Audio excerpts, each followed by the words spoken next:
So I'm Professor Sadie Creese. I'm Professor of Cybersecurity here at the University of Oxford. And today, in a couple of minutes, I'm just going to talk through three of the tools that we've been working on here in the Cybersecurity Centre. So the first one up here, we call NetVis. We're particularly proud of this because actually it's the output of a student project, a group student project here in computer science that won the prize for the best group project that year. Now, the challenge they were given was, here's examples of network data, stuff that we can collect off the system. What can you do to help us visualize what's actually going on? Because, of course, raising our situational awareness as to what's going on will in the end, help inform defense strategies. And what you can see here in this particular visualization, a really good colourful block, quick to understand overview of the different levels of volume of traffic across all of the different protocols, and you can quite clearly see some spikes going on. So that's NetVis. Down here we have the CyberVis tool. Now CyberVis is all about focused on a security operating centre and helping analysts drive their decisions as to how to respond to attack alerts by the priorities of the business. And so what we have up here are business processes, although this is a static image. It's a real-time tool.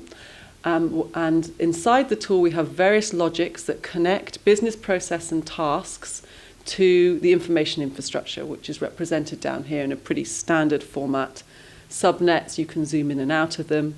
The tool actually takes alerts from any security appliance, and initially it respects what the alerts say. So if the alerts say highly severe or high criticality, we paint that red, orange for medium, yellow for low. But what the tool does is it then predicts the consequences across the information infrastructure estate, and because of the possible dependencies between business process and mission and the estate, we begin to propagate up the risk there. We also, by the way, take account of interdependencies across business process and propagate risk in this dimension too. To give you an example of that, if we know that there's actually data flow across an enterprise, so people in one part of the business actually depend on data from another part of the business, and that data we think is likely to have lost integrity or to not be forthcoming, then the tool will predict that for you. Where you see purple stuff, that's actually prediction going on. So the tool hasn't received any alerts for these appliances at the moment, but we believe because of the alerts we have seen that they're exposed to significant risk. The analyst can access all the standard data. They can dive in and out at any level. In actual fact, it's natively 3D, so you can whack on some 3D glasses. You can actually fly around this space, move in and out. We're very interested in whether this could really help train future SOC analysts and the like. And over here, actually, we have facilities like playback. So you can actually archive a particular situation, play it back in movie mode, so you can really learn and understand sequences of events and attacks, slow that down, speed it up.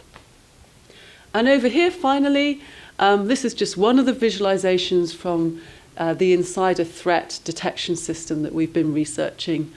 One of the things we're particularly interested in the context of insider threat are how we might understand anomalous behavior, change in the expected, and what particular algorithms are going to be more useful for detecting threat in that sense, and whether those algorithms are going to perform better according to different kinds of attacks or whether they are generally going to perform well. And what you can see here in this particular graph is a capture of normal for one single user in an organization across 30 days, using PCA as the algorithm, but there's other algorithms we're working with. And here you would be able to see interesting spikes in uploads, interesting spikes in web visits across that period. What I should say is when you're looking at parallel coordinate graphs, where there's thick lines, what you're getting is a lot of overlay, which means that's normal, it's happening a lot. This is the normal level of activity in that dimension. So where we see peaks and very weak lines, they're interesting to us. But that particular research project involves lots of different disciplines. We have psychologists, business operations experts, as well as visual analytics experts, as well as security experts and network detection folk, all collaborating to try and understand what will perform best in terms of detection technologies, so that we can start recommending how you refine your detection technologies and actually understand that, so you don't have to collect more than is absolutely necessary, which of course in today's world is particularly important.